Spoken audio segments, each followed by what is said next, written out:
Hi everyone, welcome back to my channel. So I am Akash and इस video में हम लोग देखने वाले हैं पाटलिपुत्रा यूनिवर्सिटी का बीए पार्ट 3 का हिस्ट्री का पेपर, जो कि पेपर नंबर 5 है। एंड जिसका सिलेबस है हमारा इंडियन हिस्ट्री। इसमें बोल सकते हो मेडिवल से लेके हमारा जो मॉडर्न का एक बीच का जो सिलेबस है उसको पढ़ना होता है। इसमें हम पढ़ते हैं बैटल ऑफ प्लासी से लेके हम लोग रिवॉल्ट ऑफ 1857 तक का। और इसमें जो टोटल एग्जाम है वो 100 मार्क्स का होता है, जो कि आपके और भी एग्जाम्स होंगे वो ऑलमोस्ट सेम ही होंगे। एंड 3 घंटे होते हैं हमारे पास टाइम। एंड ये 3 पार्ट में डिवाइडेड होता है। इसमें ग्रुप ए बी एंड सी होता है। ग्रुप ए में आपको देखने को मिल जाएगा ऑब्जेक्टिव टाइप क्वेश्चंस, जो कि आपको 10 क्वेश्चन देखने को मिलेंगे एंड वो 2 मार्क के होंगे, इसलिए टोटल 20 मार्क्स हो जाते हैं। एंड फिर आपको ग्रुप बी में मिलेगा short answer type questions and group C में मिलेगा आपको लॉन्ग आंसर टाइप क्वेश्चंस। तो चलिए देखते हैं क्वेश्चंस को। तो जैसा कि मैंने बताया, ग्रुप ए में आपको ऑब्जेक्टिव क्वेश्चंस मिलते हैं 10 देखने को। तो देखते हैं क्वेश्चंस को। तो क्वेश्चन नंबर 1 है हमारा, in whose time diarchy was established in Bengal. तो किसके समय में जो द्वैत शासन है वो लागू किया गया था बंगाल में। तो इसका जो राइट आंसर हो जाएगा वो हो जाएगा हमारा option C, which is Robert Clive. तो रॉबर्ट क्लाइव की बात करें तो एक गवर्नर ऑफ बंगाल थे। एंड बात करें डायarchy की, तो ये स्टेब्लिश किया गया था 1765 में, जो कि रिजल्ट था बैटल ऑफ बक्सर, जो कि 1764 में हुआ था। एंड जहाँ पे कि हम लोग देखेंगे कि जो बैटल ऑफ बक्सर है वो फाइट किया गया, मतलब जो हुआ था वो हुआ था British East India Company and जो सुजाउद्दौला थे, Mir Qasim was nawab of Bengal and Shah Alam, जो कि उस टाइम पे मुगल किंग थे। तो ये 3 लोगों का अलायंस था वर्सेस ब्रिटिश का जो ईस्ट इंडिया कंपनी था उनसे हुआ था। और बात करें वॉरेन हेस्टिंग के, तो ये थे हमारे first governor general of Bengal. And जो लॉर्ड कैनिंग है वो हमारे जो गवर्नर जनरल थे, जो हमारा रिवॉल्ट ऑफ 1857 चल रहा था। तो चलते हैं नेक्स्ट क्वेश्चन पे। क्वेश्चन नंबर 2 है हमारा, when was the treaty of Amritsar signed. तो अमृतसर की संधि जो है वो कब हुई थी। तो इसका जो राइट आंसर हो जाएगा हमारा वो हो जाएगा option A 1809। So right answer will be option A 1809। तो ये किन के बीच में साइन की गई थी इसके बारे में मैं आपको बता दूं। तो ये जो है वो ब्रिटिश जो गवर्नर थे वो थे मिंटो, एंड उनके द्वारा एक भेजा गया था। एक मतलब उनके अंडर में चार्ल्स मेटकाल्फ जो थे उनके एंड रंजीत सिंह के बीच में किया गया था, ताकि वो एक दूसरे के जो एरिया है उस पर अटैक ना करें। क्योंकि आप देखेंगे उस टाइम पे जो महाराजा रंजीत सिंह थे उनका जो एक्सपेंशन काफ़ी तेज़ी से चला आ रहा था। तो उसके लिए जो है ट्रीटी ऑफ अमृतसर साइन किया गया था, जिसमें कि वो एक दूसरे के क्षेत्र को कब्जा नहीं करेंगे, ना एक दूसरे पे अटैक करेंगे। सो चलते हैं नेक्स्ट क्वेश्चन पे। क्वेश्चन नंबर 3 है सर, यहाँ पे दिखाई दे रहा है, बट ये जो क्वेश्चन नंबर 3 है तो इसमें पूछा गया है, when did Cornwallis implemented the permanent settlement. तो जो कॉर्नवालिस है स्थायी बंदोबस्त कब लागू किया गया था इसके बारे में पूछना है। तो इसका जो राइट आंसर हो जाएगा हमारा वो हो जाएगा 1793। तो एक ये जो है वो एक है लैंड रेवेन्यू सेटलमेंट एक्ट है, तो इसके बारे में आपको देख लेना, काफ़ी ज़्यादा इंपॉर्टेंट है। सो नेक्स्ट क्वेश्चन पे चलते हैं हम लोग। सो अभी है क्वेश्चन नंबर 4, जिसमें पूछा गया है, during whose reign did the thug system ended. जो ठगी प्रथा था उस टाइम पे प्रचलित, उसका अंत किसके शासनकाल में हुआ था। तो इसका जो राइट आंसर हो जाएगा वो हो जाएगा हमारा option C, Lord William Bentinck. तो इनके बारे में काफ़ी ज़्यादा इंपॉर्टेंट है, तो इनके बारे में देख लेना। एंड लॉर्ड डलहौजी का आपने पढ़ा होगा, जो डॉक्ट्रिन ऑफ लेप्सी है इनका, यानी हिंदी वाले आप लोग कमेंट कर देना इसको क्या बोलते हैं। जिसके जैसे कि हम डॉक्ट्रिन ऑफ लेप्स के बारे में आप लोग पढ़ोगे तो उसमें बहुत सारे जो स्टेट है उनको जो है ब्रिटिश साम्राज्य में मिला लिया गया था, बिकॉज उनके पास खुद का वारिस नहीं था। एंड जो लॉर्ड लिटन है उनके कारनामा, जितने भी गंदे कारनामे थे उनको सही किया था किसने, लॉर्ड रिपन ने। एंड जो लॉर्ड बेंटिक है इनके बारे में एक और भी चीज़ याद रखना, इन्होंने जो है सती प्रथा का जो है वो अंत किया था, एंड वो बैन किया गया था 1829 में। तो आप लोग इसको याद कर लेना, काफ़ी ज़्यादा इंपॉर्टेंट। सर मैं लिख नहीं पा रहा हूँ बिकॉज मेरे पास बोर्ड नहीं है, तो आप लोग इसको याद कर लेना। सो नेक्स्ट क्वेश्चन है हमारा, what is Wood dispatch related to. तो वुड डिस्पैच है हमारा वो किससे संबंधित है। तो इसका जो राइट आंसर हो जाएगा वो हो जाएगा हमारा ऑप्शन ए, एजुकेशन। और ये कब लाया गया था इसकी बात करें तो वुड डिस्पैच है जो हमारा वो लाया गया था 1854 से। हाँ, ये रिलेटेड था एजुकेशन से। तो चलते हैं नेक्स्ट क्वेश्चन की ओर। सो क्वेश्चन नंबर 6 है हमारा, when did all the merchants of England get the freedom to trade with India. तो ये क्वेश्चन मैं आपको नहीं बताऊंगा, and the option will be from option A and B. तो आप लोग इसको सर्च करना और बताना कि कौन सा ऑप्शन जो है वो राइट है। सो चलते हैं क्वेश्चन नंबर 7 की ओर। सो क्वेश्चन 7 है हमारा, होगा द फाउंडर ऑफ ब्रह्मो समाज। तो ब्रह्मो समाज का जो फाउंडर है वो कौन है। तो इसमें जो है ऑप्शन ए आपका राइट हो जाएगा। तो कब किया गया था, तो 1828 में किया गया था। एंड एक ये जो है ये ब्रह्म समाज है, एंड एक जो था वो ब्रह्म समाज ऑफ इंडिया था।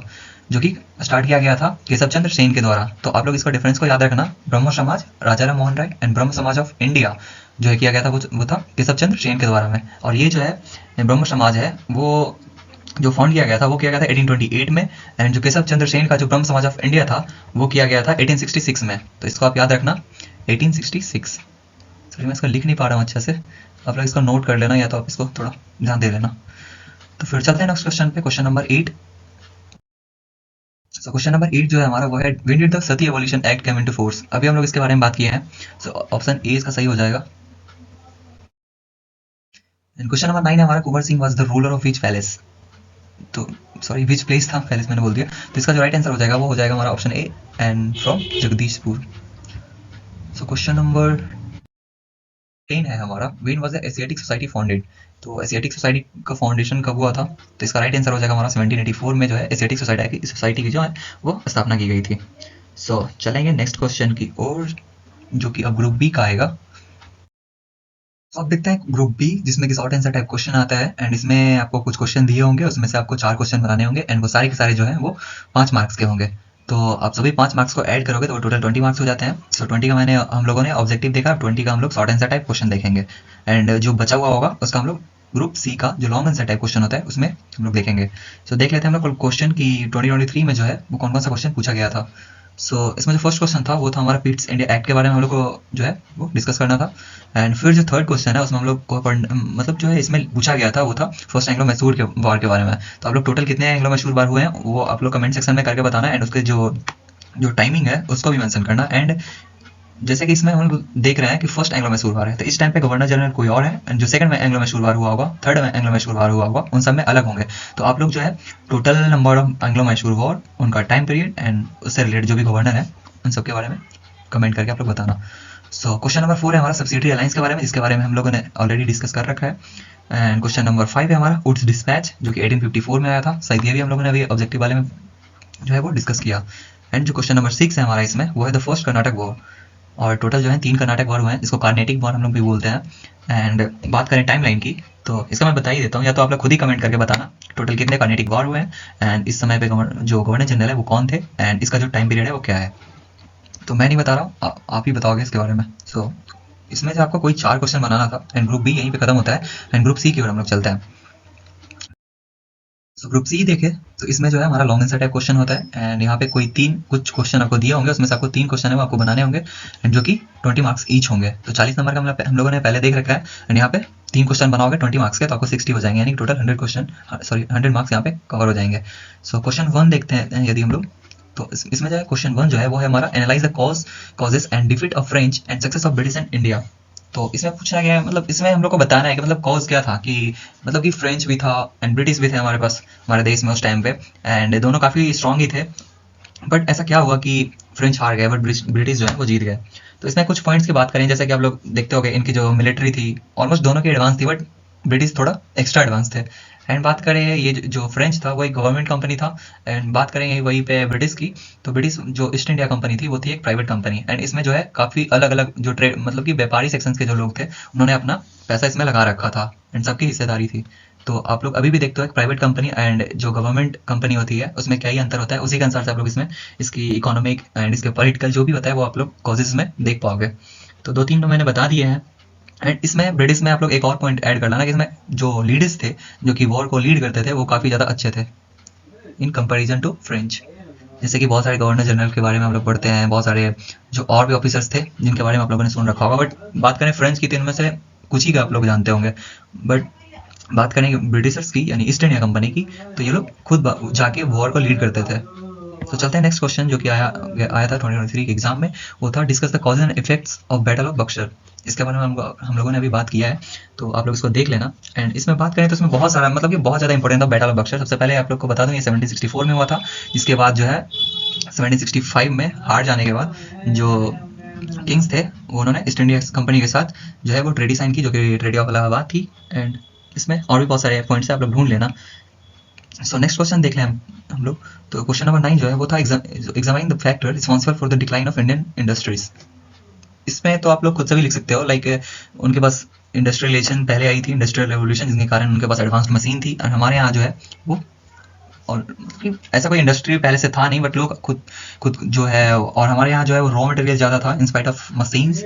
तो जो मशीन्स के बने प्रोडक्ट होते थे वो काफ़ी ज़्यादा ईजी होते थे, सॉरी ईजी नहीं मतलब कि जो सस्ते होते थे, एंड जो कोई खुद हाथ से बना रहे तो उसमें लेबर कॉस्ट भी लगेगा एंड बहुत सारे अदर एक्सपेंसेस भी होते हैं। तो उनके कारण भी है जो हमारा इंडियन इंडस्ट्री का डिक्लाइन करने में एक महत्वपूर्ण भूमिका निभाया है ये।